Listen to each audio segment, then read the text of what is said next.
கர்த்தருடைய பரிசுத்த நாமத்துக்கு மகிமை உண்டாவதாக. அல்லேலூயா. அல்லேலூயா. எல்லாம் நல்லா இருக்கீங்களா? ஒவ்வொரு மாதமும் ஆண்டவர் தன்னுடைய ஊழியத்தை செய்வதற்காக அடியனையும் ஒரு கோட்டாக பயன்படுத்துவதற்காக ஆண்டவரை சொத்தரிக்கிறோம். ஒவ்வொரு மாதமும் உங்கள் முன்பாக வந்து நிற்பதை நான் பாக்கியமாக நான் கருதுகிறேன். அல்லேலூயா. அல்லேலூயா. நம்ம ஆண்டவர் எப்பொழுதும் மாறாதவராக இருக்கிறார். ஆமென். மனிதர்கள் மாறி போவார்கள். ஏன்னா மனிதரிடத்துல மாற்றங்கள் உண்டு. சூழ்நிலைக்காக மாறி போவார்கள். ஆனால் ஆண்டவரிடத்துல இப்படி ஒரு மாற்றத்தை பார்க்கவே முடியாது. அல்லேலூயா. வலது கருத்து ஊத்து அல்லேலூயா சொல்லுவோமா? நல்ல இடது கருத்தை ஊத்து அல்லேலூயா சொல்லுவோம். நல்ல ரெண்டு கரங்களை உயர்த்தி அல்லேலூயா சொல்லுவோம். நல்ல கரங்களை தட்டி நம்ம இந்த நாளிலும் ஒரு முக்கியமான காரியத்தை குறித்து நம்ம பார்க்க போகிறோம். இந்த நாளிலும் குருத்தொலை ஞாயிறு என்று சொல்லுவார்கள். அதனால அது சம்பந்தமான மெசேஜ் எடுக்கல. முக்கியமாக நம்ம வாழ்க்கைக்கு தேவையான நம்ம ஆண்டவர் எப்படியாக விரும்புகிறாரோ அப்படியாக நாம் இருக்க வேண்டும் என்றுதான் ஆண்டவர் விரும்புகிறார்.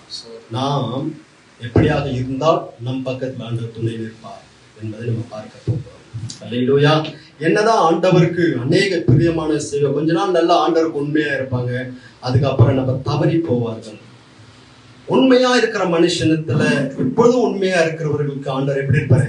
அவர்களுக்கு அவர் சார்பாக நிற்பார் ஆண்டவர். அதை தான் இந்த நாட்கள் நம்ம பார்க்க போகிறோம். ஒரு எல்லாருக்கும் தெரிஞ்ச பாடம் தான். நம்ம எடுத்து வாசிக்கலாம். சங்கீதம் அதனுடைய 140 12வது வசனத்தை நம்ம எடுத்து வாசிப்போம்.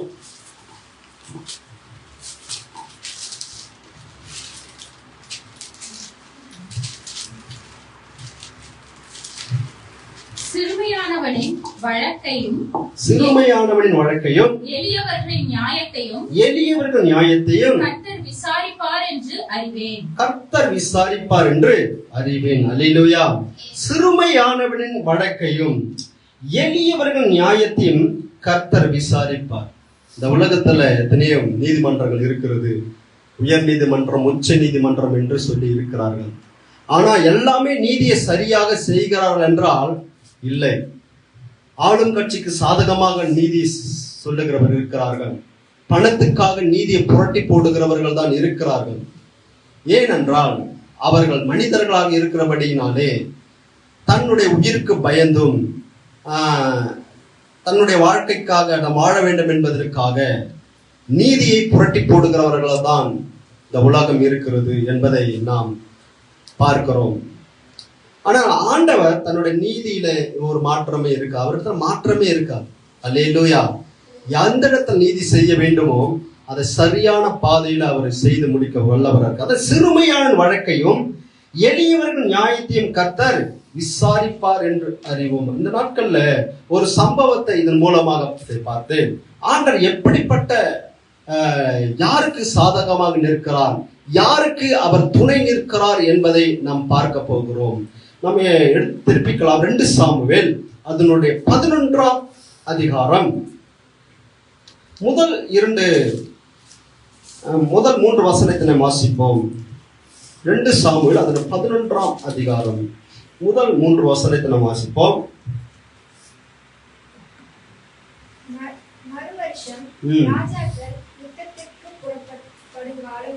மறு வருஷம் ராஜாக்கள் யுத்தத்திற்கு புறப்படும் காலம் வந்தபோது தாவீது யோவாபையும் அவனோடு கூட தன் சேவகரையும் இஸ்ரவேல் அனைத்தையும் அம்மோன் புத்திரரை அழிக்கவும் ரப்பாவை முற்றுகை போடவும் அனுப்பினான். தாவீதோ எருசலேமிலே இருந்து விட்டான். ஒரு நாள் சாயங்காலத்தில் தாவீது தன் படுக்கையிலிருந்து எழுந்து அரண்மனை உப்பரையின் மேல் உலாத்திக் கொண்டிருக்கும் பொழுது ஸ்நானம் பண்ணுகிற ஒரு ஸ்திரியை உப்பரையின் மேல் இருந்து கண்டான். அந்த ஸ்திரீ சௌந்தரம் உள்ளவராக இருந்தால் அப்பொழுது தாவீது அந்த ஸ்திரீ யார் என்று விசாரிக்க ஆள் அனுப்பினான். அவள் எலியாமின் குமாரத்தியும் ஏத்தியனான உரியாவின் மனைவியுமாக பத்சேபாள் என்றார்கள். இந்த அதிகாரத்தை முழுமையாக நாம் வாசிக்கும் பொழுது இதுல ஒரு காரியத்தை சொல்லப்பட்டிருக்கிறது. இஸ்ரவேல் தேசத்தை ஆளுகை செய்கிற ராஜா தாவீது தேவனால் அபிஷேகம் பண்ணப்பட்டு இஸ்ரவேல் தேசத்துக்கே அவரை ராஜாவாக ஆண்டவர் மாற்றினார். இந்த அதிகாரத்துல இந்த உரியா என்ற ஒரு மனுஷன் எப்போ சொல்லப்பட்டிருக்கிறதா, அவன் மனைவி யார் என்று கேட்கும் போதுதான் அவன் உரியாவின் மனைவி என்று சொல்லப்பட்டிருக்கிறது. நாம் இந்த நாட்கள் பார்க்க போது உரியாவின் தேவன் என்ற தலைப்பில் நம்ம பார்க்க போகிறோம். அல்லேலூயா. உரியாவை நாம் கேள்விப்பட்டிருப்போம். உரியா எப்படிப்பட்டவர் என்பதை வேதம் அதிகமாக சொல்லவில்லை என்றாலும் அவர் உரியாவின் பக்கம் நிற்பதற்கான காரணம் என்ன? தேவன் உரியாவின் பக்கம் நிற்பதற்கு என்ன காரணம்? கிறிஸ்துவ வாழ்க்கையில நாம் உரியாவின் மூலமாக கற்றுக்கொள்ள வேண்டிய பாடம் என்ன என்பதை இந்த நாட்கள் நாம் பார்க்க போகிறோம். அல்லேலூயா. நாம் அந்த அதிகாரத்தை முழுமையாக வாசிக்கும் போது தாவீது தன்னுடைய யுத்தம் பண்ணும் காலம் வந்த போது போர் தளபதியும் தேவனுடைய பெட்டியும் இஸ்ரவேலின் யூதாவும் அம்மோன் புத்திற்கு விரோதமாக பாளையத்தில் இறங்கி இருக்கிறார்கள். எல்லாம் போரிட்டுக் கொண்டிருக்கிறார்கள். ஆனா தாவீதோ தன்னுடைய அந்த ஃப்ரீ டைம்ல அவர் தன்னுடைய அரண்மனை மேலே நின்று அவர் உலாவிக் கொண்டிருக்கிறார். அதன் பின்பு ஸ்நானம் பண்ணுகிற அந்த ஒரு ஸ்திரியை பார்த்து மிக அழகாக இருக்கிறாள் என்று சொல்லி அவள் யார் என்று விசாரிக்க உரியவன் மனைவி என்றும் அவளை வர சொல்லி அவளோடு கூட தவறான காரியத்தை செய்தபடினால் பிறருடைய மனைவியை அவன் இச்சித்து அவன் கெடுத்து விட்டபடியினால் அதன் மூலமாக அவள் சொல்லுவது சில நாள் கழித்து நான் கர்ப்பவதி ஆகிவிட்டேன் என்று சொல்லும் பொழுது தாவீதுக்கு இது தவறான காரியமாச்சே, இப்படி பண்ண காரியம் ஊருக்கு தெரியக்கூடாது என்பதற்காக உரியா போரிட்டு இருக்கும் போது அந்த உரியாவை வர சொல்லி இந்த தப்பை மறைப்பதற்காக அவனை நீர் வீட்டுக்கு சென்று நீ வீட்டில் குடித்து புசித்து உன் மனைவியோடு சந்தோஷமா இரு என்று சொல்லி அவனை அனுப்புகிறான். ஆனால் உரியாவோ அதை போகாமல் தன் சேவகரோடு கூட அவன் அந்த அரண்மனையிலே படுத்துக் கொண்டிருக்கிறான் என்பதை அவன் கேள்விப்பட்டு மீண்டுமாக நீ ஏன் போகவில்லை என்று கேட்கும் பொழுது எல்லோரும் யுத்தத்தில் இருக்கும் போது நான் போய் புசித்து குடித்து இருப்பேனோ அப்படி என்று சொல்லி அவன் மீண்டுமாக இருக்கிறான். மீண்டும் அந்த இரவு அவனுக்கு வெறிக்கை செய்து அவனை மதுபானம் கொடுத்து வெறிக்கை செய்து அதன் மூலமாக போவான் என்று பார்த்தார்கள். அப்பொழுதும் அவன் போகாமல் இருந்தான் என்பதையும் பின்பு இவனை கொன்று போட வேண்டும் என்று சொல்லி தாவீது கடிதம் எழுதி அதை அந்த போர் தளபதியிடம் கொடுக்க சொல்லி உரியாவினிடத்திலே அவன் அனுப்புகிறான். அவன் அது போலவே அவனை கொன்று போட்டார்கள் என்று நாம் பார்க்கிறோம். ஆண்டவர் இந்த காரியத்துல நம்ம பார்க்க வேண்டியது ஒரு முக்கியமான காரியம். இந்த உரியாவை தாவீது கொன்று போட்டார் என்பதை தாவீதினுடைய ஏவுதலினாலே கொன்று போட்டிருக்கிறார்கள் என்பதை நாம் அந்த அதிகாரத்தில் வாசிக்கிறோம். இந்த உரியா என்பவன் யார் என்பதை இந்த நாட்களை பார்க்க போகிறோம்.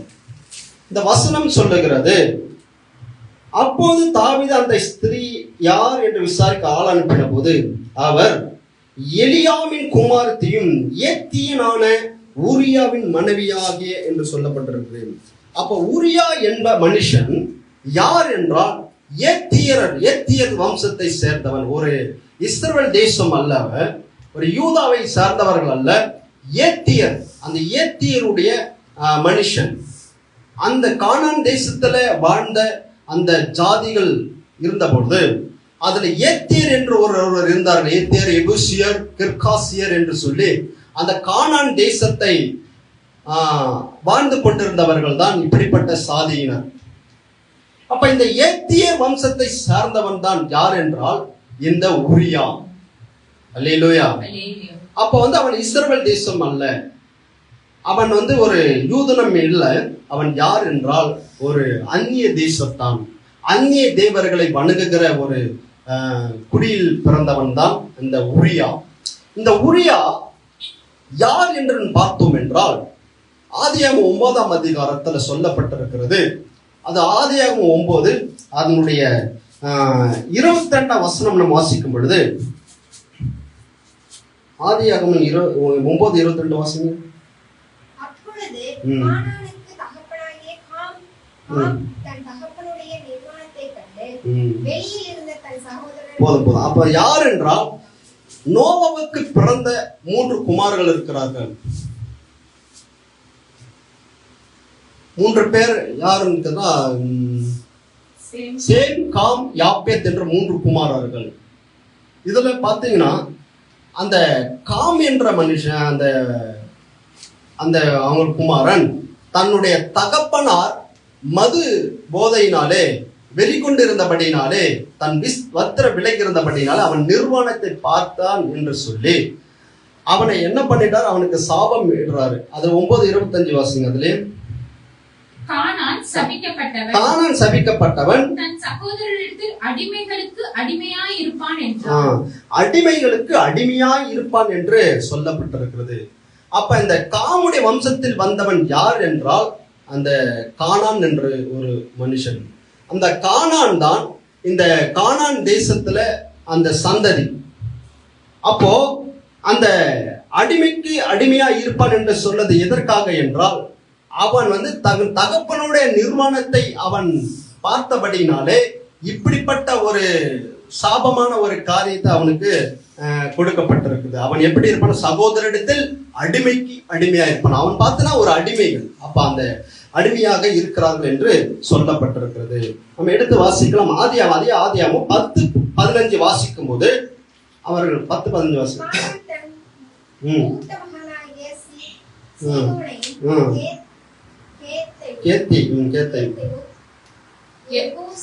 எபூசரையும்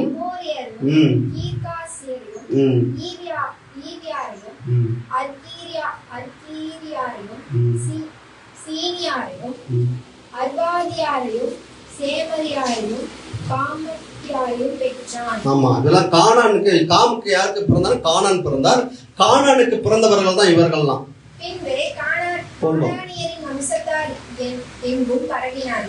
இவர்கள் கானான் தேசத்துல, அந்த கானான் தேசத்துல பரவி இருந்த சாதியர் யாருன்னா அந்த கேத்தியர் சொல்ல, அந்த ஏத்தியர் அவங்களும் அந்த இதெல்லாம் வாழ்ந்து கொண்டு இருந்த ஒரு மனுஷர்கள் தான். அந்த இடத்துல இப்ப இந்த தேசம், இந்த கானான் தேசம் என்ன தேசம் என்றால் ஆண்டவரால் வாக்குத்தத்தம் பண்ணப்பட்ட ஒரு தேசமாக இருக்கிறது. நான் உங்களுக்கு எப்படிப்பட்ட தேசம், பாலும் தேனும் ஓடுகிற இந்த கானான் தேசத்தை கொடுப்பேன் என்று ஆண்டவர் சொன்னார். அப்ப இந்த தேசத்துல வாழ்ந்த குடிகள் தான் யார் என்றால் இப்படிப்பட்ட காமுடைய வம்சத்தில் பிறந்த, கானானுக்கு பிறந்த இப்படிப்பட்ட சந்ததி. அதுல ஏத்தியரும் ஒருவர்கள். அல்லேலூயா. ஏத்தியர்கள் ஒருவராக இருக்கிறார்கள். இந்த ஏத்தியர் யார் என்றால் அவர்கள் பார்த்தோன்னா ஒரு புறஜாதியான ஒரு அந்நிய தெய்வத்தை வணங்கி கொண்டிருக்கிற ஒரு கூட்டத்தார் என்று நம்ம வாசிக்கிறோம். அதனால இந்த நாட்கள்ல அவர்கள், அந்த ஏத்தியர் என்பது ஒரு அடிமைத்தனமாக இருந்தார்கள். அந்த நாட்கள்ல தேசத்தை ஆண்டவர் கொடுக்கும் போது, அந்த கானான் தேசத்தை ஆண்டவர் கொடுக்கும் போது அந்த சாதிகளை விரட்டி அடித்து விட்டார்கள். அப்போ எல்லாம் ஓடி போன பிறகு அங்கிருந்தவர்கள் சில பேர் நாங்களோடு கூட இருக்கிறோம், நாங்கள் உங்களுக்கு அடிமையாக இருக்கிறோம் என்று சொல்லி வந்தவர்கள் தான் இந்த ஏத்தியர். அவங்களுக்கு அடிமையா இருந்தாங்க. யாருக்கு? அந்த நம்ம இஸ்ரவேல் தேசத்திற்கு அடிமையாக இருந்தார்கள் என்று நம்ம வாசிக்கிறோம். அப்ப இந்த அடிமையான ஒரு அந்த ஒரு திக்கற்ற ஒரு நிலையில ஒரு அடிமையாக பிறந்தவன் தான் இந்த ஏத்தியர். அந்த ஏத்தியனுக்கு பிறந்தவர் யார் என்று அந்த உரியா என்று நம்ம வாசிக்கிறோம். அல்லேலூயா. அப்ப இந்த உரியா என்பவன் ஒரு அந்நிய தேசத்தான். அவன் இஸ்ரவேல் தேசத்தான் அல்ல, ஆனா ஒரு அந்நிய தேசத்தான் என்று நம்ம வாசிக்கிறோம். அப்புறம் பாத்தீங்கன்னா இந்த கானானுடைய குணநலன்களை நம்ம பார்க்க போகிறோம் என்றால், இந்த கானான் என்பவன் எப்படிப்பட்டவனாக இருந்தான் என்று நாம் வாசிக்கும் போது, அவன் கடவுளுக்கு உண்மையாக இருந்தவன். ஏனென்றால் உரியா என்ற பெயர் ஏத்தியருடைய பெயராக இல்லாமல் அது ஒரு யூத பெயராக இருக்கிறது.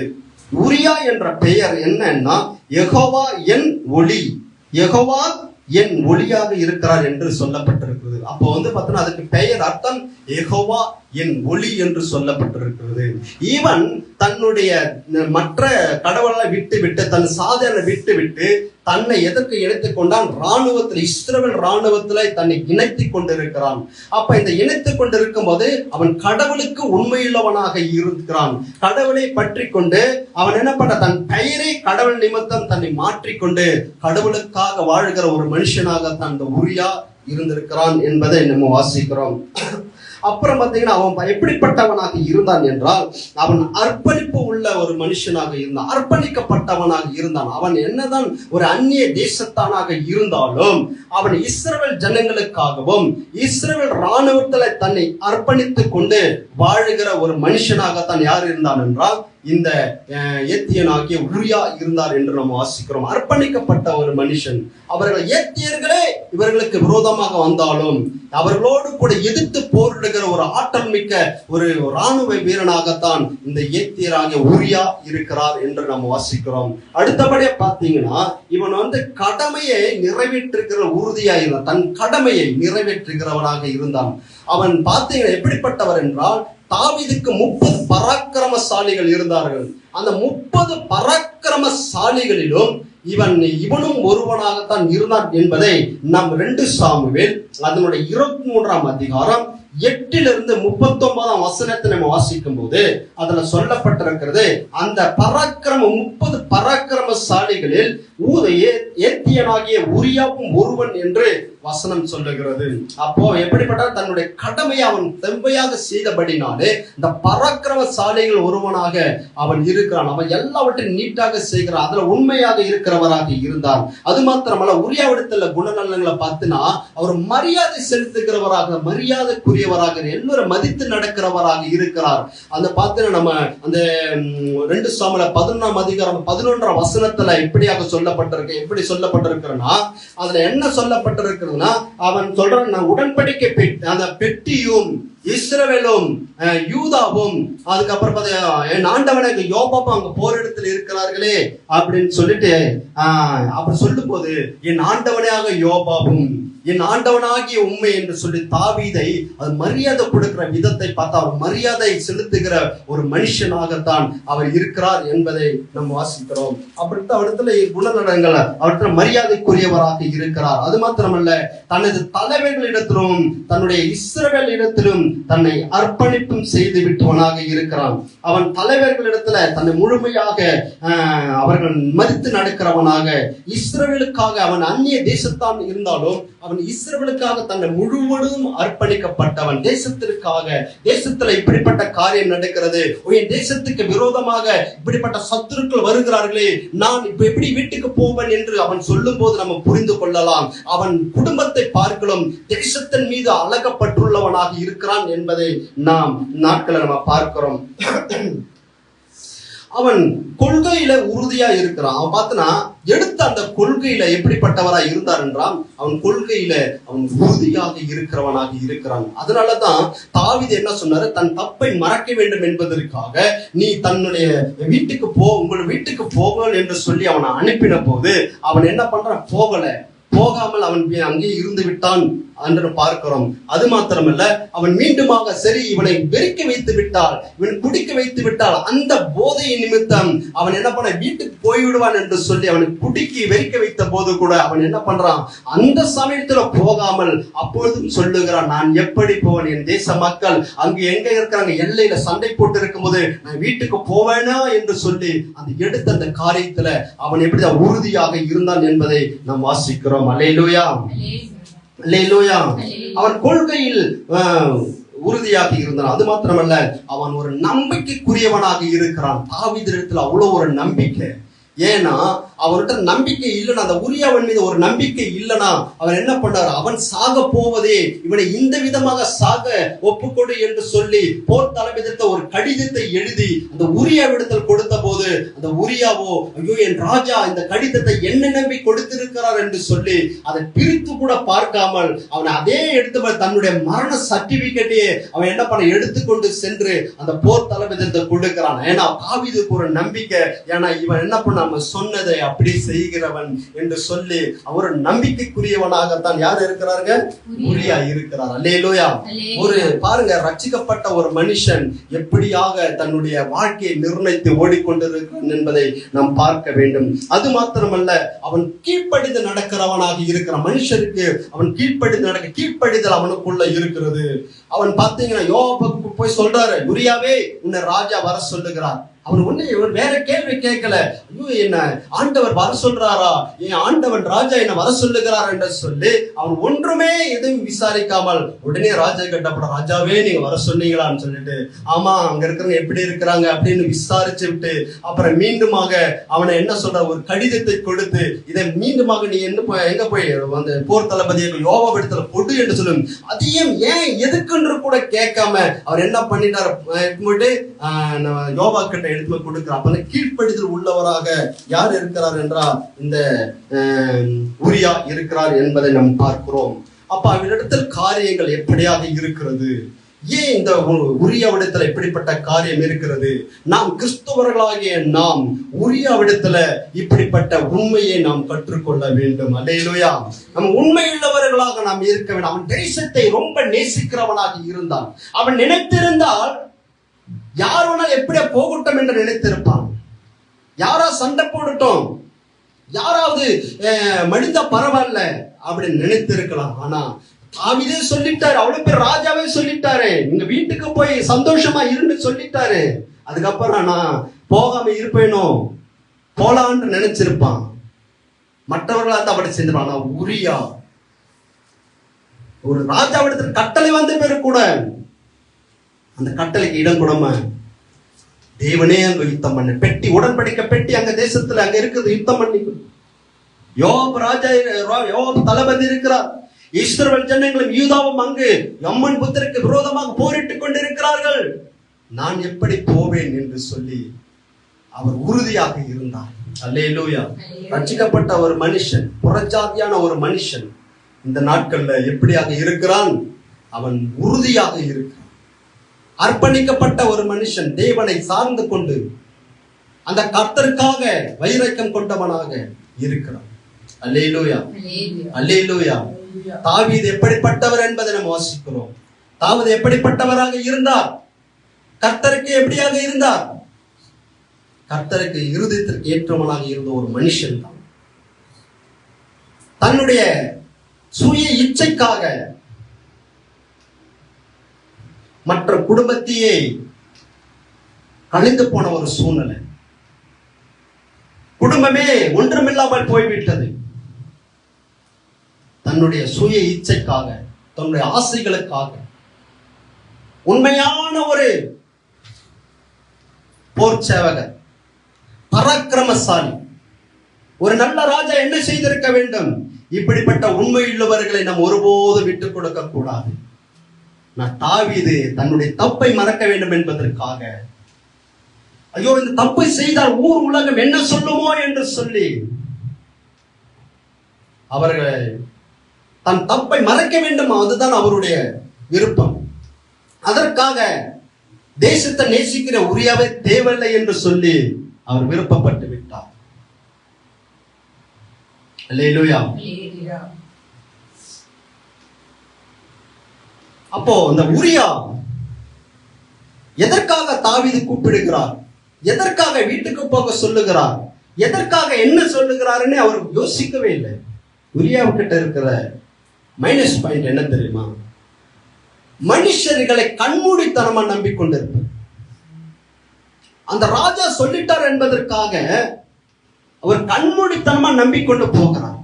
பாருங்க, ராஜா அந்த கடிதத்தை கொடுத்த அந்த கடிதத்தில் என்ன உரியாவை அதிக யுத்தம் நடக்கிற அந்த இடத்துல என்ன பண்ணுங்க, உரியாவை நீங்க அங்க நிக்க வச்சு அவனை கொன்று போடும் வகை தேடுங்கள் என்று சொன்னார்.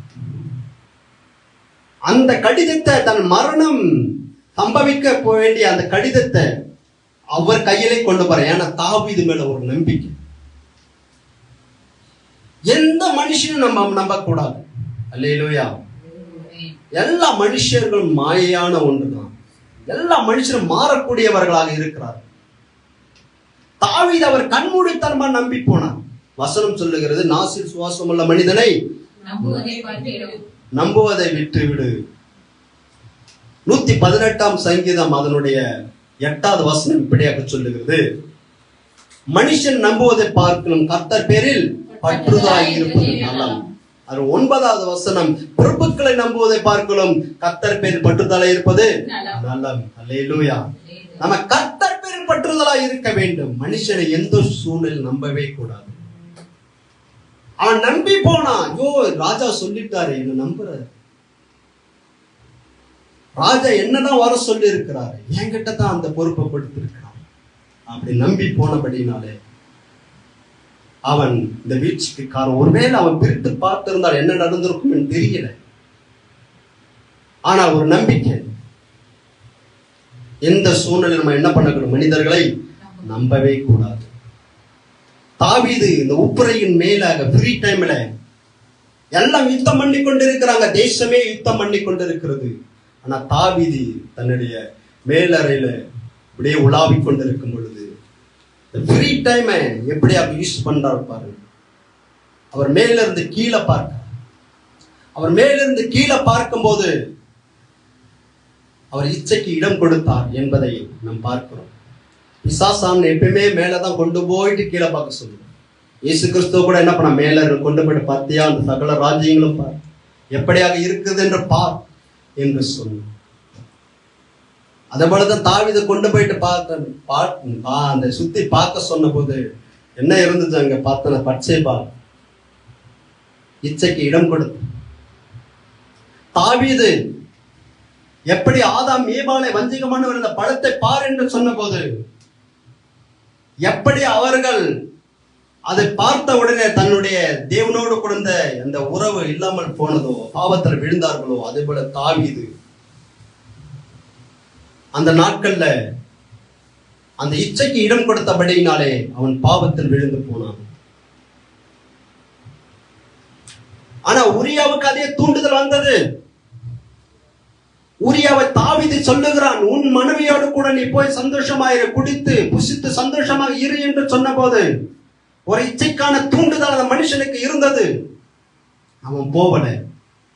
அவன் குடிக்க சொல்லி வெறிக்க சொல்லி மீண்டுமாக அனுப்பும் போது கூட அவன் இச்சைக்கு இடம் கொடுக்காமல் உண்மையில மனுஷனாக இருந்தான். அல்லேலூயா, அல்லேலூயா. தாவீதின் பக்கம் பாவம் இருக்கிறது, ஆனா உரியாவின் பக்கத்துல பாவம் இல்லை. உண்மையாக இருந்த ஒரு மனுஷன். அவன் தன்னுடைய ஆசை இச்சைகளை பார்க்கலாம் தேசத்திற்காக யுத்தம் பண்ணுவதில் அவன் உறுதியாக இருந்தான் என்பதை நம்ம பார்க்கிறோம். அல்லேலூயா, அல்லேலூயா. தேவ பிள்ளைகளாய் இருக்கிற நாம் ரட்சிக்கப்பட்ட நாம் ரட்சிக்கப்பட்ட பின்பு நாம் ரட்சிப்பிலேயே இருக்க வேண்டும் என்ற உறுதி நமக்கிட்ட இருக்குதா என்பதை நாம் பார்க்க வேண்டும். நாம் எதிரில் தவறுகிறோம் என்பதை நாம் பார்க்க வேண்டும். அப்படிப்பட்ட உண்மையுள்ள மனுஷன் இந்த தேசத்துக்கு வேண்டாம் என்று சொல்லி அந்த தேசத்தை தன்னுடைய தப்பை மறக்க வேண்டும் என்பதற்காக தாவீது அவனை கொன்று போட்டான். இது யாருக்கும் தெரியாது, எந்த ஒரு மனுஷனுக்கும் தெரியாது. யோவாப்புடைய அந்த போர் தளபதிக்கு தவிர ஒருவேளை அந்த உரியாவின் மனைவிக்கு ஒருவேளை தெரிந்திருக்கலாம். உரியாவின் மனைவிக்கு ஒருவேளை தாவீது நிமித்தம் தான் உரியா மரித்தார் என்று ஒருவேளை தெரிந்திருந்தாலும் அவர்கள் ஒன்றும் செய்ய போவதல்ல.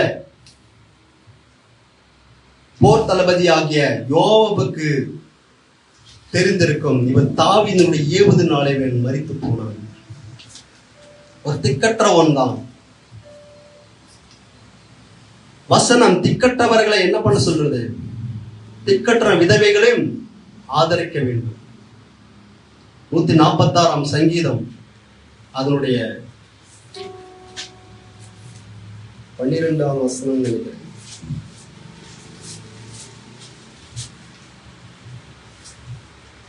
பரதேசிகளை கர்த்தர் காப்பாற்றுகிறார். 146:9 அவர் திக்கற்ற பிள்ளையையும் விதவையையும் ஆதரிக்கிறார். துன்மார்க்கரின் வழியும் கவிழ்த்து போடுகிறார். அவர் திக்கற்ற பிள்ளைகளும் விதவைகளையும் ஆதரிக்கிறவராயிருக்கிறார். இவர் ஒரு அந்நிய தேசத்தான் தான். இவனை கொன்று போட்டால் யாருமே கேட்பது இல்லை என்று சொல்வது போல தாவீது ஒரு நினைத்து இவனை கொன்று போட்டால் யார் கேட்க முடியும், ஒரு திக்கற்றவனாக இருக்கிற ஒரு அந்நிய தேசத்தான் என்று சொல்லி ஒருவேளை அவனை அசட்டை பண்ணி அவனை என்ன பண்ணிருக்கலாம், அவனை கொன்று போட்டிருக்கலாம். ஒரு அந்நிய தேசத்தான் தான்.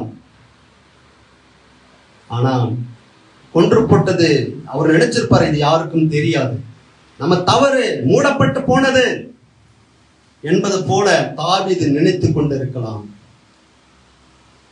அல்லேலூயா. அவர் அப்படியாகத்தான் நினைத்துக் கொண்டிருந்தார். அவ்வளவுதான், நம்ம பேர் கெட்ட பேர் ஆகாது. நம்ம யாரும் என்ன பண்ண முடியாது, ஒன்று செய்ய முடியாது, முடிந்து விட்டது கதை. உரியாவின் மனைவி அவர் என்ன பண்ணார், மரித்து விட்ட பிறகு மீண்டுமாக அவன் தன்னுடைய மனைவியாக சேர்த்து கொண்டான் என்பதை நாம் படிக்கும்போது நாம் வாசிக்கிறோம். தேவ பிள்ளைகளாய் இருக்கிற நாம் இந்த உலகத்துல உண்மைக்கு முக்கியத்துவம் கொடுப்பதே இல்லை. பொய்யர்களுக்கு தான் இந்த உலகத்துல ஆண்டு கொண்டிருக்கிறார்கள். எப்படி உரியாவின் நாட்கள் உரியாவை அசட்டை பண்ணி அப்படிப்பட்ட உண்மையான ஒரு உரியாவையே தன் அதிகார பலத்தினால தன் ராஜா என்ற ஒரு பதவி இருக்கிறபடினாலே, அதிகாரம் இருக்கிறபடினாலே நம்மை கேட்பதற்கு யாரும் இல்லை, நாம் நினைத்ததுதான் சட்டம் என்று நினைத்து தாவீது எப்படியாக இப்படிப்பட்ட ஒரு அக்கிரமத்தை செய்தாரோ அதே போல தேசத்துல சம்பவங்கள் நடந்து கொண்டிருக்கிறது. இவர்களை கேட்பதற்கு யாரும் இல்லை, கிறிஸ்தவர்கள் தானே, இவர்களுக்கு ஒரு சிறுமிப்பட்டவர்கள் தான், ஒரு சிறுபான்மையர் தான் என்று சொல்லி நாங்கள் மெஜாரிட்டியா இருக்கு, நாங்கள் அதிகாரம் உள்ளவர்களா இருக்கிறோம். நான் ஒரு எம்எல்ஏவா இருக்கிறேன், நான் ஒரு எம்பிக்களா இருக்கிறேன், நான் முதலமைச்சரா இருக்கிறோம், நான் பிரதமரா இருக்கிறேன், நான் ஜனாதிபதியா இருக்கிறேன், எங்களிடத்து அதிகாரம் உண்டு. நாங்கள் என்ன சொல்லுகிறோமோ அதுதான் இந்த நாட்டுல இந்த தேசத்துல அப்படின்ற போல நினைத்து கொண்டிருக்கலாம். நம்ம என்ன செய்தாலும் யாரும் ஒன்று செய்ய முடியாது. இந்த திக்கற்றவர்களை நம்ம அடக்கினால் ஒடுக்கினால் யாரும் ஒன்று செய்ய முடியாது என்பது போல அநேகர் இப்படியாக சரி கட்டி கொண்டிருக்கிறார்கள், தன்னுடைய காரியத்தை செய்து கொண்டிருக்கிறார்கள். நான் ஒன்று சொல்லுகிறேன், ஒருவேளை அவர்களுக்கு உங்களுக்கு இருக்கிற அதிகாரம் சிறுமைப்பட்ட ஜனங்களுக்கு ஒருவேளை இல்லாமல் போகலாம்.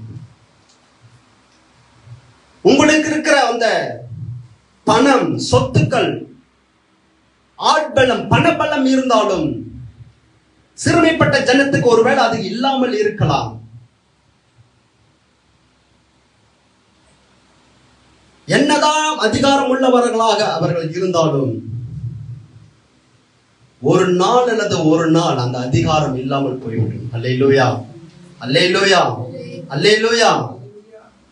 ஒருவேளை இந்த உலகத்தினுடைய நீதிபதிகள் பணத்துக்காகவும் ஆளும் கட்சிக்காகவும் நீதியை புரட்டி போட்டுக் கொண்டிருக்கலாம். நீ அவ்வளவுதான், நம்ம சொல்லுவதுதான் நீதி என்பதை போல அவர்கள் நீதி புரட்டி போட்டுக் கொண்டிருக்கிற ஒரு உலகமாக இருக்கிறது. இந்த உலகத்துல வானத்தையும் பூமி படைத்த ஆண்டவர் ஒருவர் இருக்கிறார். அல்லேலூயா. அவர் யார் பக்கம் நிற்பார் என்று நினைக்கிறீர்கள்? அதிகாரம் படைத்தவர் பக்கம் நிற்பாரா என்றால் இல்லை.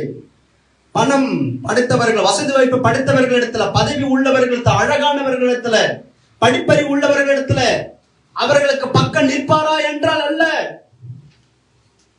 எங்கு ஒடுக்கப்படுகிறார்களோ, எங்கு தள்ளப்படுகிறார்களோ அங்க திக்கற்றவர்களுக்காக, விதவைகளுக்கு ஆதரவாக நிற்கிற ஒரே தேவன் நம் தேவன். அல்லேலூயா, அல்லேலூயா, அல்லேலூயா. எத்தனை கிறிஸ்தவர்கள் அடிக்கப்படுகிறார்கள் என்பதை நாம் பார்க்கிறோம். எத்தனை கிறிஸ்தவர்களை தாகடித்தார்கள் கண்ணு தெரியல, நியூஸ் கேள்விப்படல, நம்ம செய்தி நமக்கு வரல. வட மாநிலங்களில் எத்தனை கிறிஸ்தவர்கள் கொடுமைப்படுத்தப்படுகிறார்கள், தமிழ்நாட்டில் நடந்து கொண்டிருக்கிற எத்தனை கிறிஸ்தவர்கள் அடிக்கிறார்கள். சபையில பூர்ந்து இவர்கள் யாரும் கேட்கவில்லை, யாரும் இவர்களுக்கு இல்லை என்பது போல அவர்கள் அநாகரிகமாக நடந்து கொண்டிருக்கிறார்கள். ஒரு நாள் அல்லது ஒரு நாள் வரும், இந்த சிறுமைப்பட்ட ஜனத்துக்காக வல்லமையில தேவன் யுத்தம் பண்ணுவார். அல்லேலூயா, அல்லேலூயா. தாவீது அப்படித்தான் நினைச்சாரு. இவன் ஒரு திக்கற்றவன், கேட்பதற்கு ஒருவனும் இல்லை என்பது போல அவன் நினைத்துக் கொண்டிருந்தான். ஆனா ஆண்டவர் அந்த உரியாவுக்காக உரியாவின் பக்கம் நின்றார். தாவீதின் பக்கம் நிக்கல, யோவாவின் பக்கம் நிக்கல. ஐயோ, தாவீதின் இருதயத்திற்கு ஏற்றவனா இருக்கிறான் என்பதற்காக என் பிள்ளை சின்ன தப்பு தான் பண்ணான், இந்த தப்புக்காக பரவாயில்ல என்று சொல்லி உரியாவை செத்தாலும் பரவாயில்ல என்று சொல்லி போல அவர் தாவீதின் பக்கம் ஆண்டவர் நிக்கல, உரியாவின் பக்கம் நின்றார். அல்லேலூயா. உரியாவின் தேவன் உரியாவின் பக்கம் நின்றார். உரியாவுக்காக தன்னுடைய தீர்க்கதரிசி அனுப்புகிறார் தாவீதை நோக்கி. தாவீதிடத்துல போய் சொல்றார், தாவீதே, நீ இப்படிப்பட்ட காரியத்தை செய்தாய். 2 சாமுவேல் அதனுடைய 12ஆம் அதிகாரம் 10வது வசனத்தை நம்ம எடுத்து வாசிப்போம். இப்பொழுதும் நீ என்னை அசட்டை பண்ணி எத்தியனாகிய உரியாவின் மனைவியை உனக்கு மனைவியாக எடுத்துக்கொண்டபடியினால் பட்டயம் என்றைக்கும் உன் வீட்டை விட்டு விலகாதிருக்கும்.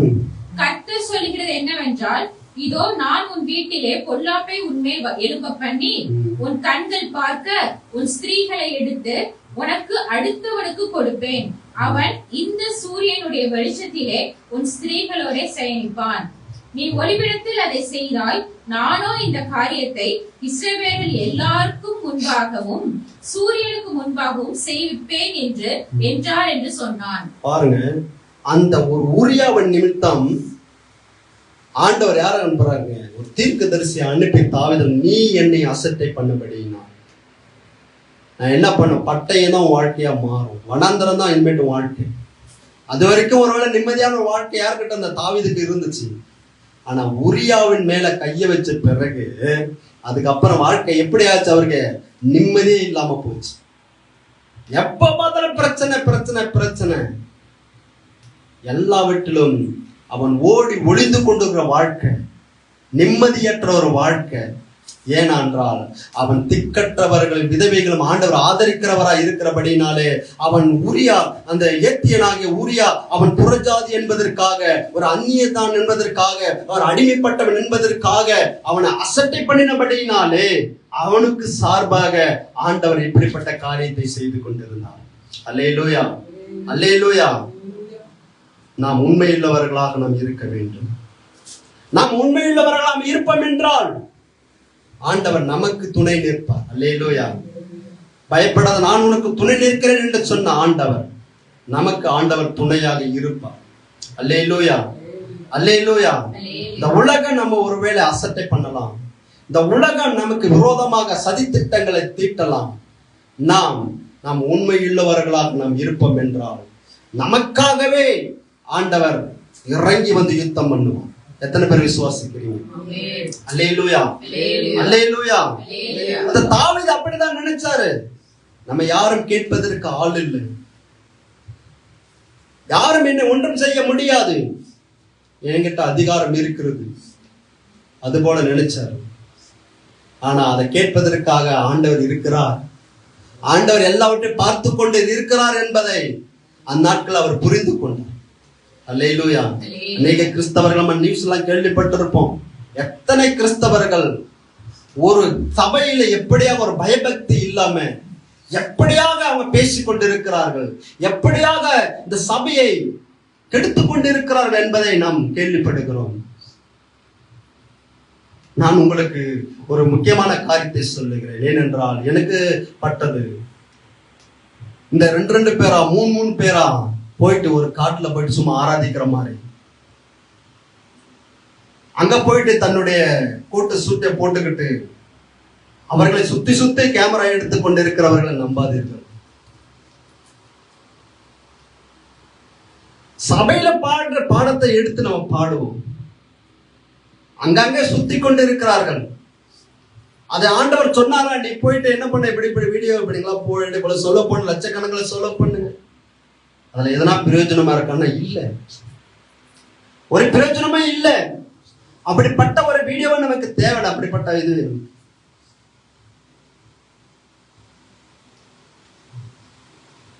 நம்ம சபையில பாடுவோம். அந்த நாட்கள் அந்த பயம் அந்த நாட்களை இல்லாம போச்சு. சபையை கெடுத்து கொண்டிருக்கிறவர்களை நாம் எந்த யூடியூப்ல அவங்களுடைய மெசேஜோ எந்த விதத்திலும் கேட்காதீர்கள். குறை சொல்லவர்களை நாம் அவங்க பேசுற பேச்சு நம்ம கேட்காதீர்கள். எது சத்தியம் என்பதை பார்த்து அதை பிடித்துக் கொண்டு அதன்படி போய்கொண்டிருக்கிறோம். எந்த ஒரு ஊழியக்காரன் ஜெபத்தை குறித்தோ வேத வாசிப்பை குறித்தோ உபவாசத்தை குறித்து பேசாமல் இருக்கிறானோ, செழிப்பை குறித்து பேசிக் கொண்டிருக்கிறார்களோ, கிருபை கிருபை என்று சொல்லிக் கொண்டிருக்கிறார்களோ, அந்த பிரசங்கத்தை கேட்காமல் இருப்பது நல்லது. பாவத்தை குறித்து கண்டித்து உணர்த்துகிறார் என்றால் பரிசுத்த ஆவியானவர் பேசிக் கொண்டிருக்கிறார் என்ற அர்த்தம். நீதியை குறித்து நியாய தீர்ப்பு குறித்து பேசிக் கொண்டிருக்கிறார் என்றால் பரிசுத்த ஆவியானவர் அந்த ஊழியக்காரன் பேசுகிறார் என்பதை நீங்கள் உணர்ந்து கொள்ள வேண்டும். இப்படியாக இந்த உலகம் போய் கொண்டிருக்கிறது. ஆண்டவர் நீதி செய்வார். அது யாராக இருந்தாலும் செய்வார். அது பெரிய ஊழியக்காரர் இருந்தாலும் சரி, சின்ன ஊழியக்காரர் இருந்தாலும் சரி, அவர் தன்னுடைய நீதியில தவறவே மாட்டார். அல்லேலூயா. அவர் நீதியில எப்பவுமே அவருக்கு மாற்றம் இருக்காது. அவர் பரிசுத்தத்துல மாற்றமே இருக்காது. அவர் அன்பில ஒரு மாற்றமே இருக்காது. அவர் இருக்கிற தேவன். அல்லேலூயா, அல்லேலூயா. அவர்தான் கர்த்தர் மாறாதவர் என்று வசனம் சொல்லுகிறது. அவர் மாறவே மாட்டார். இந்த மனுஷனுக்காக நான் மாற்ற என் நீதியை மாத்திக்கிறேன்னா அது மனுஷன் மாத்திக்கலாம், கர்த்தர் ஒருபோது மாற்ற மாட்டார். அல்லேலூயா. அதனால்தான் தாவீது நாட்கள் ஐயோ இவன் இருதயத்திற்கு ஏற்றவன், என்னை ஆராதித்துக் கொண்டு இருந்தவன், இவன் ஜெபித்துக் கொண்டிருந்த மனுஷன், நான் தான் அபிஷேகம் பண்ணேன், ஐயோ இந்த தப்பை செய்து விட்டான் என்பதற்காக ஊரியா ஒரு சாதாரண ஒரு மனுஷன் தானே என்று சொல்லி ஊரியாவுக்கு தாவீதுக்காக தன்னுடைய நீதியை தாவீதின் பக்கம் மாற்றி போடல. தள்ளப்பட்ட ஒரு மனுஷனாக தான் இருந்தான். ஆனா அவன் தேசத்திற்கு உண்மையாக இருந்தான், தேசத்தை நேசிக்கிறவனாக இருந்தான். தாவீது தேசத்தை நேசிக்கல, அவன் தேசத்தை நேசிக்கிறவனாக இருந்தான். என்ன பண்ணிருப்பான், இப்படிப்பட்ட உண்மையான பராக்கிரமசாலி நம்ம கொன்று போட சொல்லுகிறோமே என்று நினைத்திருப்பான். அவன் தேசத்தை அவனை நேசிக்கல, அவனை பார்க்கல. ஊரியா தேசத்திலுமே நேசிக்கிறவனாக இருந்தான். அதனால தான் தாவீதின் பக்கம் ஆண்டவர் நிற்கல, ஊரியாவின் பக்கம் நின்றார். ஊரியாவின் தேவன் திக்கற்றவர்களுக்காக விதவைகளுக்காக நிற்பார், ஒடுக்கப்பட்டவர்கள் பக்கம் நிற்பார், தள்ளப்பட்டவர்கள் பக்கம் ஆண்டவர் நிற்பார். அல்லேலூயா. சிறுமைப்பட்ட ஜனமாக நினைக்கிற இந்த கிறிஸ்தவர்கள் பக்கம் வானத்தையும் பூமியை படைத்த கர்த்தர் நிற்பார். எப்படிப்பட்ட அதிகாரம் உள்ளவர்களாக இருந்தாலும் சரி, உயர்ந்த ஸ்தானத்தில் இருந்தாலும் சரி, நாம வெச்சதுதான் சட்டம் என்று நினைத்துக் கொண்டிருந்தாலும் சரி, அது கொஞ்ச நாள் தான் இருக்கும். அதுக்கப்புறம் எங்கள் சார்பில் ஆண்டவர் யுத்தம் பண்ணும் போது அவர்கள் காணாமல் போவார்கள். அல்லேலூயா. யுத்தம் பண்ண வேண்டிய யுத்தம் பண்ண வேண்டும். அங்க யுத்தம் பண்ணி கொண்டிருக்கும் போது இங்க வந்த தாவீது யூரியா யுத்தத்திற்காக ஏங்கிக் கொண்டிருக்கிறார். ஐயோ என்ன உடன்படிக்கை பெட்டி அங்க இருக்கிறது, யோவாப் அங்க இருக்கிறாரு, இஸ்ரவேல் ஜனங்கள் அங்க யுத்தம் பண்ணி கொண்டிருக்கிறார்கள், யூதர்கள் அங்க எல்லாம் யுத்தம் பண்ணி கொண்டிருக்கிறார்கள். எதிரியான அம்மன் புத்தர்கள் வந்து தேசத்துக்கு விரோதமாக நிற்கிறார்களே, நான் இங்க அரண்மனை இருக்கிறேனே, ஒரு தாவீது வேற நம்ம எங்க வீட்டுக்கு போக சொல்லி நான் எப்படி அங்க போவேன்? அந்த உறுதியாக இருந்தார். ஐயோ அங்க யுத்தம், அவர் மனசுக்குள்ளா யுத்தம் பண்ண வேண்டும், யுத்தம் பண்ண வேண்டும். ஆனா தாவீது யுத்தம் பண்ண வேண்டும், யுத்தம் பண்ணல. அதுக்கு மாறாக ஃப்ரீ ரொம்ப யூஸ் பண்ண ஆரம்பிச்சு. நம்ம கொஞ்சம் ஃப்ரீயா இருக்கிற டைம் நம்ம எது யூஸ் பண்றோம்னு பாருங்க. ஏன்னா அந்த டைமை தான் பிசாசு பயன்படுத்துவோம். தாவீது தான் யூஸ் பண்ண. அப்படியே ஃப்ரீ டைம்ல அப்படியே சுத்தி சுத்தி வரும்போது அந்த ஃப்ரீ டைமை அவர் ரப்பா யூஸ் பண்ணபடினால்தான். யுத்தம் பண்ண போயிருந்தாருன்னா பிரச்சனை இருந்திருக்காது. அதை தன்னுடைய ரப்பா யூஸ் பண்ணிட்டாரு. அதனால அவர் பாவத்துல விழுந்து போனார். கொஞ்சம் ஃப்ரீயா இருக்கிற டைம்ல நம்ம என்ன பண்ண, கொஞ்சம் ஜெபம் பண்ணலாம்னு வாங்க. கொஞ்சம் ஃப்ரீயா இருக்கிற டைம்ல கொஞ்சம் வேதம் வாசிக்கலாம்னு வாங்க. கொஞ்சம் ஃப்ரீயா இருக்கிற டைம்ல சும்மா நம்ம தேவ செய்தி கேட்கலாம்னு வாங்க. கொஞ்சம் ஃப்ரீயா இருக்கிற டைம்ல நம்ம என்ன தேவனுக்காக என்ன பண்ணலாம்னு யோசிங்க. கொஞ்சம் ஸ்தோத்திர பலியை சொல்லுங்க. இதுல நீங்க விழ மாட்டீங்க, இன்னும் பாதுகாப்புக்குள்ள வருவீங்க. அல்லேலூயா. இதுல ஒரு விடுதல் கிடையாது. அல்லேலூயா. தேவ பிள்ளைகளா இருக்கிற நாம் ஃப்ரீ டைம்ல நம்ம சீரியலை பார்த்து கொண்டு இருக்காதீங்க, அது வீண். சினிமாவை பார்த்து கொண்டு எத்தனை கிறிஸ்தவர் இருக்கிறாங்க, எத்தனை கிறிஸ்தவர்கள் பயபக்தி நம்ம சினிமா பாட்ட சபையில பாடிக்கொண்டு இருக்கிறார்கள். எவ்வளவு ஒரு அகம்பாவம், பயம் இல்லையே.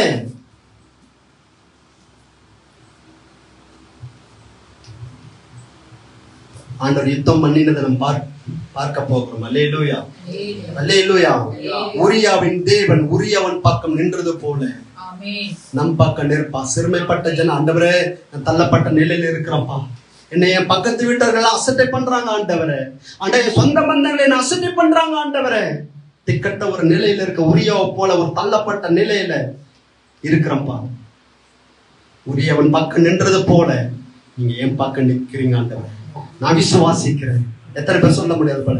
அல்லேலூயா. உரியாவின் தெய்வன் உரியாவுக்கு நீதியை செலுத்தினது போல நமக்காக அவர் நீதியை செலுத்துவார். அல்லேலூயா, அல்லேலூயா. உரியாவின் குணங்களை நம்ம பார்த்தோம். உரியாவை எப்படிப்பட்டவராக இருந்தார் என்பதை பார்த்தோம். உரியாவின் நிமித்தம் அந்த தேசம் எப்படியாக இருந்தது என்பதை பார்த்தோம். அதுபோல அந்த உண்மை நமக்குள்ள இருக்க வேண்டும். உண்மையுள்ளவர்களா நாம் இருப்போம் என்றால் ஆண்டவர் நம்முடைய சார்பிலே இருப்பார். எத்தனை பேர் விசுவாசி? எல்லாம் எழுந்து நிற்போமா? ஆண்டவரே என்னை நீ நடத்துங்கப்பா. எங்களை அசட்டை பண்ணுறாங்க ஆண்டவரே. ஆண்டவரே எங்களை ஆண்டவரே எங்களை ஒரு கேவலமா பார்க்கிறாங்க. நீர் ஜீவனுள்ள தேவனாய் இருக்கிறீர் ஆண்டவரே. ஆதரிப்பதுக்கு தடை பண்றாங்க ஆண்டவரே. எங்களுக்கு விரோதமாக அநேக சட்டங்கள் தேசத்துல வருகிறது. எத்தனை ஊழியக்காரர்கள் பொய்யான வழக்குல சிறையில் இருக்கிறாங்க. மத மாற்ற தடை சட்டம் என்ற பேர்ல எத்தனை ஊழியக்காரர்கள் தெரியுமா? நமக்கு தெரியல, அவங்க எல்லாம் சிறையில் இருக்கிறாங்க. தன் அதிகார பலத்தினால இதெல்லாம் செய்து கொண்டு இருக்கிறாங்க. ஆனா யுத்தம் பண்ணும் நாள் வரும், மனுஷன் அவருக்கு விரோதமாக எதிர்கட்சிகள் யுத்தம் பண்ண மாட்டாங்க. அவர்கள் தெய்வ பிள்ளைகளுக்கு விரோதமாக செயல்பட்ட விரோதமாக தேவனே யுத்தம் பண்ணுவார். ஹல்லேலூயா, ஹல்லேலூயா. எல்லா வாய்கள் திறந்த ஆண்டவரே, உரியாவின் தேவனே நடத்துங்கப்பா. உரியாவுக்கு சாதகமாக நின்றவர் எங்களை நடத்துங்க ஆண்டவரே, எங்களை நடத்துங்கப்பா. அல்லேலூயா, அல்லேலூயா. ஆண்டவரே கேட்போமா? ஆண்டவரே எங்களை நடத்துங்கப்பா, எங்களை நடத்துங்க ஆண்டவரே. தகப்பனே, உரியாவுக்காக ஒரு பெரிய ராஜாவே நீர் ஆண்டவரே. ஒரு உரியாவுக்காக, ஒரு அந்நிய தேசத்தான உரியாவுக்காக அவ்வளவு பெரிய தாவீதை ஆண்டவரே, தேசத்தை ஆண்டவரே அவர் அசட்டை பண்ணி அவரை விரட்டி அடித்தீரே. நிம்மதியில்லாத மாற்றினது போல இந்த நாட்டை எங்களுக்கு விரோதமாக எத்தனை அதிகாரங்களை எழும்பி நிற்கிறாங்கப்பா. இந்த நாட்டை நீங்க யுத்தம் பண்ணுங்க, யுத்தம் பண்ணுங்க ஆண்டவரே. இந்த தகப்பனே யுத்தம் பண்ணுங்கப்பா. இந்த தகப்பனே இந்த நல்ல வேலைக்காக ஸ்தோத்திரம் ஆண்டவரே. நீர் எங்களோடு கூட ஈடுபட்டதற்காக உமக்கு ஸ்தோத்திரம் ஆண்டவரே. தகப்பனே எங்கள் சார்பில் இருப்பதற்காக நன்றி அப்பா. எங்களோடு கூட இருப்பதற்காக நன்றி ஆண்டவரே. தகப்பனே இந்த வேளையிலும் ஆண்டவரே நாங்கள் திருவுருந்து பந்திக்கு வருகிறோம் ஆண்டவரே. ரத்தத்தையும் சரீரத்தோட எங்களை தகுதிப்படுத்துங்க ஆண்டவரே. எங்களை தகுதிப்படுத்துங்கப்பா, எங்களை தகுதிப்படுத்துங்க ஆண்டவரே. உம்மை போல எங்களை மாற்றுங்க ஆண்டவரே, உம்மை போல எங்களை மாற்றுங்க ஆண்டவரே. ஓ ஆசீர்வதிங்க. இயேசு நாமத்தில் ஜெபிக்க நல்ல பிதாவே.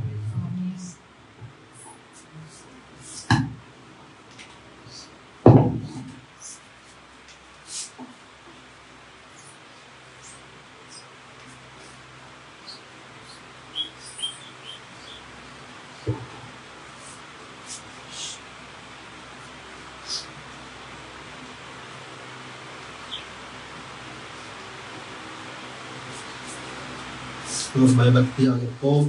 கரங்களை நீட்டி அப்பத்திற்காகவும் ரசத்திற்காகவும் சொல்லுங்கள். ஆண்டவரே, அப்பமாகவும் ரசமாகவும் நாங்கள் பார்க்கலப்பா, உங்களுடைய ரத்தமாக உங்களுடைய சரீரமாக நாங்கள் பார்க்கிறோம். ஆண்டவரே தகப்பனே, ஆசீர்வதிங்கப்பா. ஆண்டவரே, உங்களுடைய சரீரத்துள்ள மேன்மை ஆண்டவரே எங்களுக்கு விளங்கட்டும் அப்பா. எங்களுடைய பலவீனங்கள் எங்களை விட்டு மாறட்டும். ரத்தத்தினுடைய மேன்மை, எதற்காக சிலுவையில் சிந்தப்பட்டு அந்த ரத்தத்தினுடைய மேன்மை ஆண்டவரே, அதற்கான ஆசீர்வாதங்கள் எங்களுக்கு வரட்டும் அப்பா. நாட்கள் ஒரு புதிய அபிஷேகத்தால் நிரப்பி ஆண்டவரே, உண்மையுள்ள பாத்திரங்களாய் நீங்களை மாற்றி நடத்துங்க ஆண்டவரே. இயேசு நாமத்தில் ஜெபிக்கும் நல்ல பிதாவே.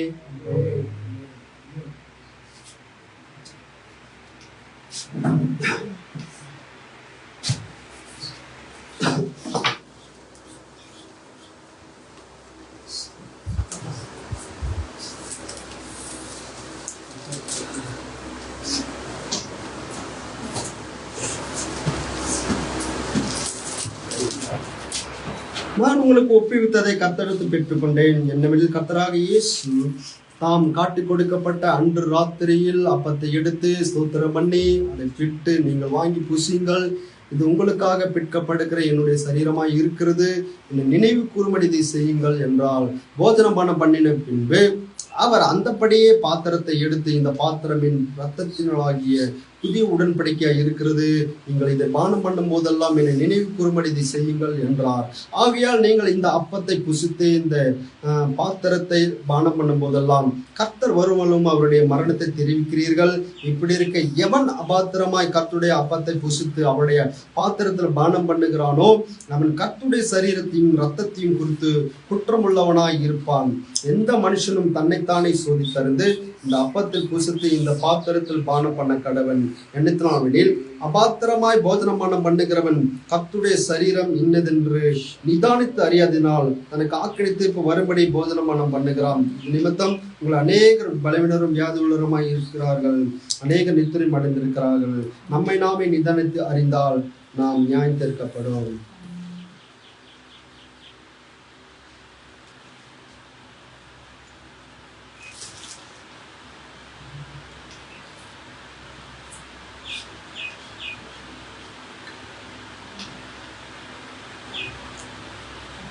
அவர் அந்தப்படியே அப்பத்தை எடுத்து ஸ்தோத்திரம் பண்ணி அதை பிட்டு, இதை வாங்கி புசியுங்கள், இது உங்களுக்காக பிற்கப்படுகிற என்னுடைய சரீரமாய் இருக்கிறது என்றான். அப்போ உங்களுக்கு முன்பாக வரும்போது விசுவாசத்தோடு புசியுங்கள்.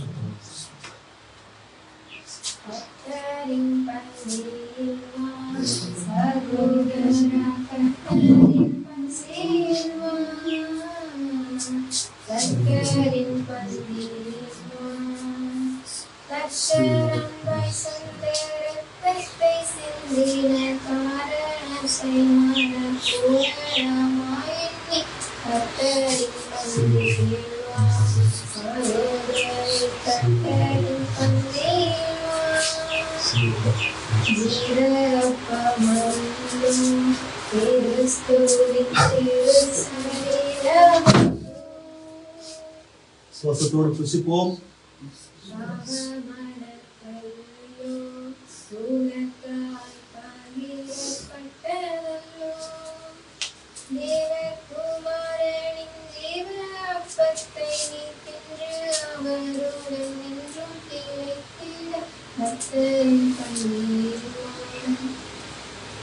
போஜனம் பண்ண பின்பு அவர் அந்தப்படியே பாத்திரத்தை எடுத்து, இந்த பாத்திரம் என் ரத்தத்தினாலே புதிய உடன்படிக்கையாக இருக்கிறது, இதை பானம் பண்ணும் போதெல்லாம் என்னை நினைவு கூறும்படி செய்யுங்கள் என்றார்.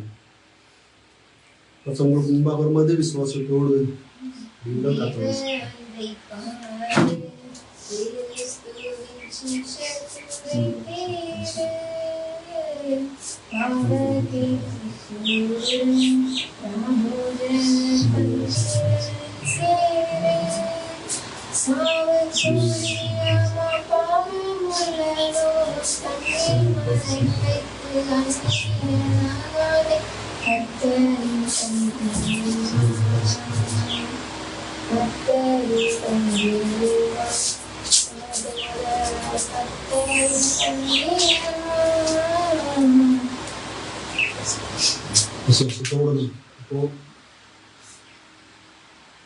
எம்பின் இருந்தாமே கர்த்தருடனை